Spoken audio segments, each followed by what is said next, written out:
What's up, guys? Jeremy here. So I rewatched a video that I made. It's an hour and 5 minutes long, titled something like My Personal Finance Background and Beliefs.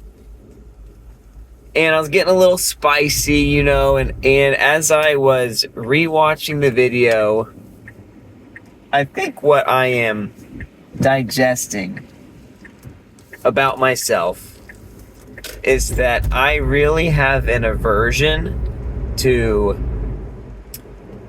culturally accepted moral superiority. So, if there is a culture or a subculture who feels superior morally, who feels better than, who feels somehow elitist about a particular choice, as if rule of thumb, it is always in every scenario the better and superior choice, or it might not even be a choice. It could be related to something about your demographic or ethnicity or whatever. But to attach moral good to a blanket factor, a variable, and for it to be accepted culturally but not challenged intellectually or spiritually is offensive to me. It's offensive to me. And I'm an Enneagram 1, so I am a perfectionist. So if there is a moral high ground, I want to stand on it, like I want to be there. So if someone paints a picture of a moral high ground, I could very easily take that bait. I'm also a people pleaser. I lean on that side of the spectrum. My stress response is generally neither fight nor flight, but fawn. How can I get on the good side of blank? And so as it relates to cultural norms, it's how can I meet these expectations? But here's the other thing is, I am also, at the end of the day, a rather independent thinker. I'm not sure if I would say I'm an incredibly gifted leader as far as instilling my thoughts or, inciting a following or courage in others. But I am disassociative enough from groupthink to be willing to think something differently than a group. And so I do have that kind of challenger in me to question culturally accepted anything, but especially if it's a culturally accepted morality issue. And as a fawner, a people pleaser, I also have my own personal pain that I have, received and ultimately have chosen for myself by times where I have accepted culturally accepted moral high grounds, and after choosing such choices, ending up with scars to show for it.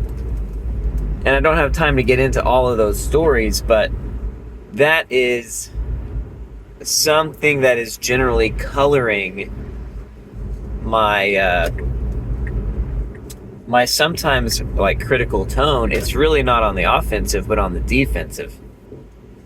It's really not, I think my way is superior. It's really, I'm frustrated that some people think their way is superior, And one of those examples that came out in this particular video is as it relates to debt. And culturally, within the Christian Southern subculture, there is a high acceptance and high superiority complex related to refusing to borrow any money, or at least working towards that. And I think it's frustrating to me. Particularly, for example, it's frustrating for a couple reasons. Okay, the main reason it's frustrating is that that the Bible doesn't say that, right? Like there is not, that complex does not exist biblically for debt to be a moral issue and for debt freedom to be a superior financial choice. And I can get into all the scriptures, but you might not really care about it. But like one scripture that's cited is in the New Testament in the book of Romans, and it says, "No, let no debt remain outstanding." And it's like, okay, so first of all, if you read that whole chapter, it's really talking about paying your taxes. Like, like don't do tax evasion. It's like, okay, cool, great. Wasn't planning on it, right? But even if you took it more broadly and you remove that context, all it's saying is if you're going to borrow money, you should plan to pay it off. Like you shouldn't screw over whoever lent money to you, right? Like don't just let it go unpaid, but you should pay it and you should have a plan to pay it. It's similar to like the parable about, if someone starts building a building, but they haven't planned the cost and now they can't finish the building. Like don't do that with your debt. Don't borrow money blindly. Like take responsibility for paying back what you said you would pay back. Right? It has nothing to do with like don't borrow money, period. It's saying it's teaching you how to borrow money, But that's like one of the most clear verses about this anti-debt train. And then another one is in the book of Proverbs. This phrase says the borrower is slave to the lender. And that has been super, super fixated on as if it's this prescriptive verse saying no one, like you shouldn't borrow money. But what's interesting is no one, when they cite that verse, even starts at the beginning of the verse. That proverb is the second half of a proverb. The first half says the rich rule over the poor. Like, doesn't sound as inspirational, right? The rich rule over the poor, the borrower is slave to the lender. And if you add in that, even that context, which there isn't a greater context in that proverb, it's just a standalone proverb, the verse before it, the verse after it have nothing to do with it. It is a observation. It is not a prescriptive anything.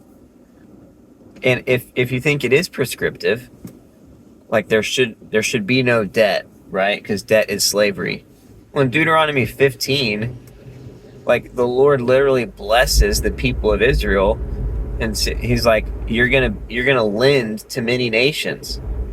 It's like, well, why would he why would he tell Israel, to be a lender, to lend to many nations, if debt in and of itself is like a moral evil?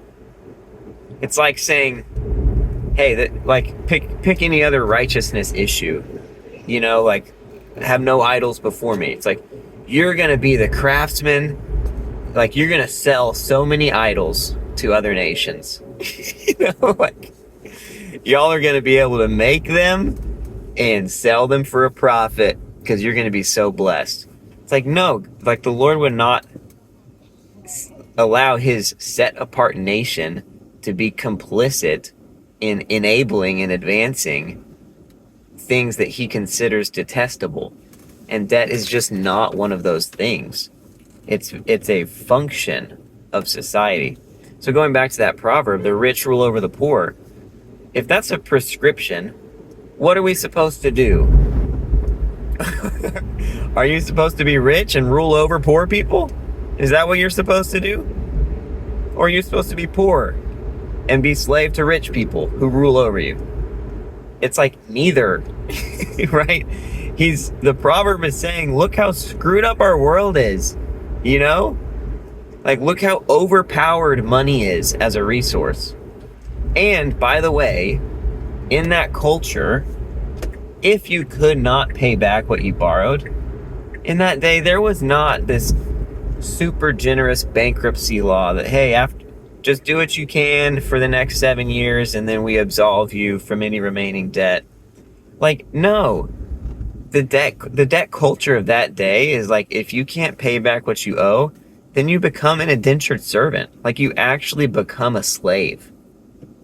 Like, you work on the estate of the person that you owe money to, right? Until you're able to work off your wages or your debt, if you're even ever able to work it off.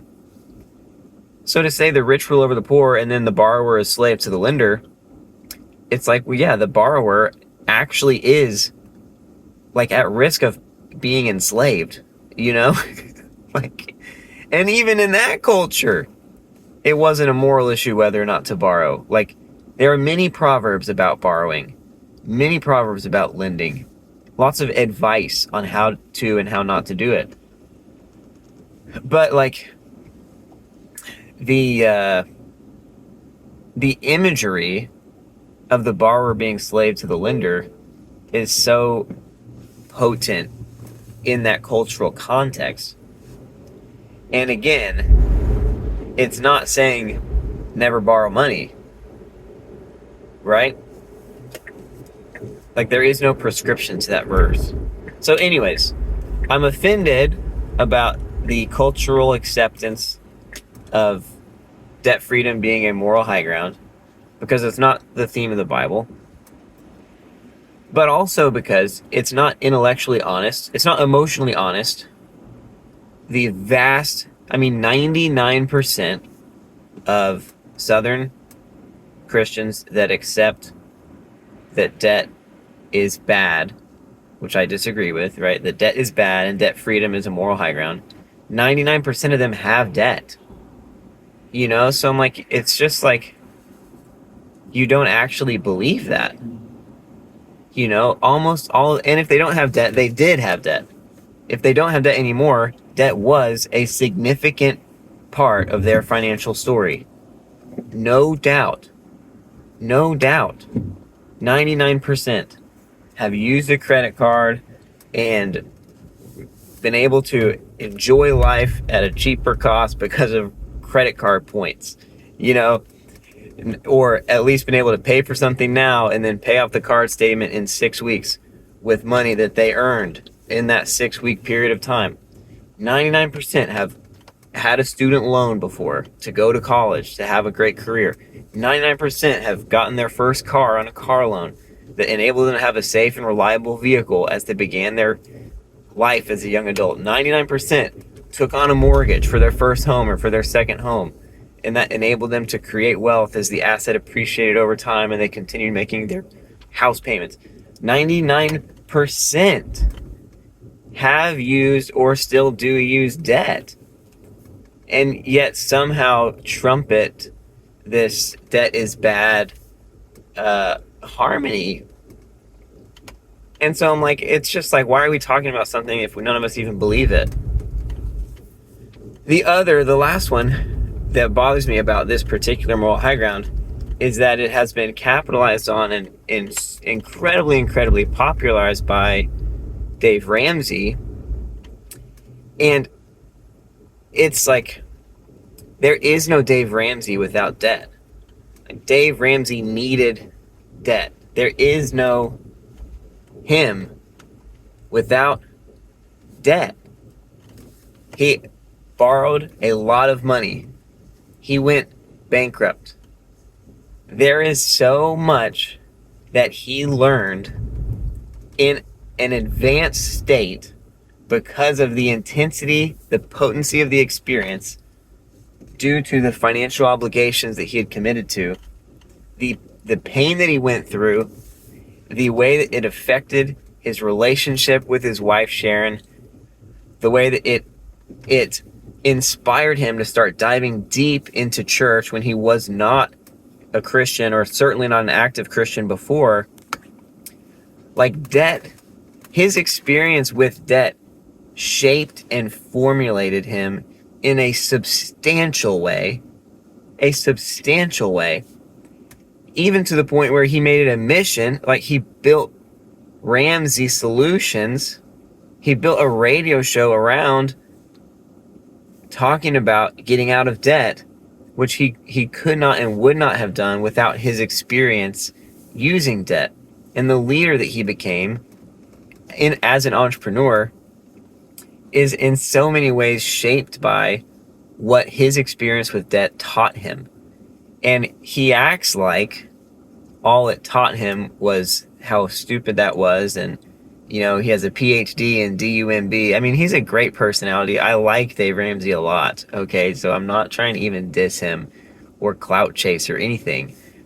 But like, he, in his heart of hearts, like, he knows that he is a better man because of what he experienced with debt.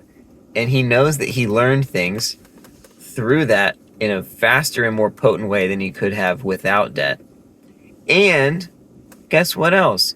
He is, what am I trying to say? He leverages his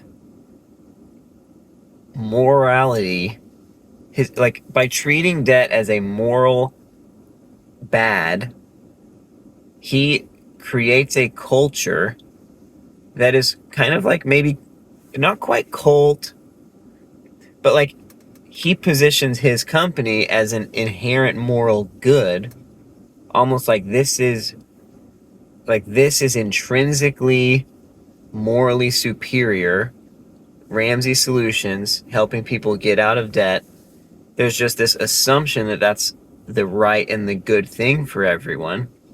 And when you have people that think they're doing something that's a moral good, you are able to elicit a much higher brand loyalty from the customer, but especially from your employees. Like, Ramsey Solutions does not pay market wages for their representative roles. Like, people have to take a substantial pay cut to work at Ramsey. And this isn't like controversial, like Dave says this. It's one of the feathers in his cap. Like, if you create a great culture, then guess what? You can pay people less. Like, you can be more profitable as a company. I went to their headquarters and was chatting with some people there last year, and like, no one that works there can even afford to live in the city where it's located. Like, all of them commute from 30-45 minutes away, unless you're like a high level, Ramsey personality. Like, okay, they got to be crushing it because they represent the brand, but so many other people are struggling to make ends meet working at Ramsey, but they think they're doing something so morally good. And I'm not even like, I don't feel great about that. If I'm Dave and I'm worth probably $1 billion or more at this point, do I feel great about paying people below market? I'm going to pay you a 10, 15, 20% less than cut because look at our culture, look at our cause. Like, I'm going to flex the moral high ground of getting someone out of debt and ignore the reality that debt is what shaped and formulated this whole company, and that debt is what formed and is a substantial piece of what has formed almost every incredibly wealthy person that the world has ever seen. I mean, really every, honestly. And it just leaves you kind of sad sometimes on some of the calls where a customer is like, I can't make ends meet, and he's like, you just gotta drive more Uber. And it's like, how many for 100 hours? Like this, at a certain point, the obsession to avoid utilizing debt is so harmful when you're asking people to borrow against their relationships and their well-being so substantially. Like, to borrow is just something, it's to use something and then to give it back, right? If you had a neighbor and you needed to borrow their lawnmower, Like, what is the moral evil that just happened?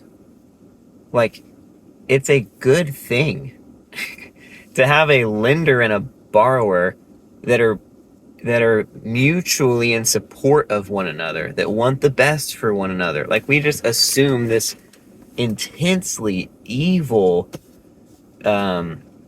shackle-like imprisonment when we're talking about financial borrowing and lending, when the truth is any healthy borrowing and lending is a win-win. It's a win-win. You know what I mean? And so again, if I'm Dave Ramsey, it's like it bothers me that he has, it doesn't bother me that he's worth so much money, and I'm incredibly inspired by what he's created, but to leverage a moral high ground in a way that to me feels biblically and emotionally and intellectually dishonest, in a way that you benefit from substantially benefit from. I mean, we're talking millions and millions and millions of dollars a year that are in a sense being extorted from employees that should be making more.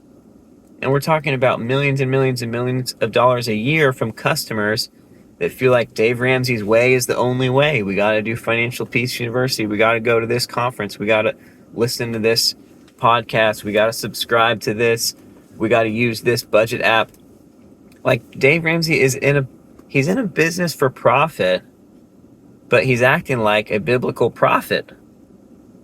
And those two are not really supposed to mix. You're not trying to sell your prophecies.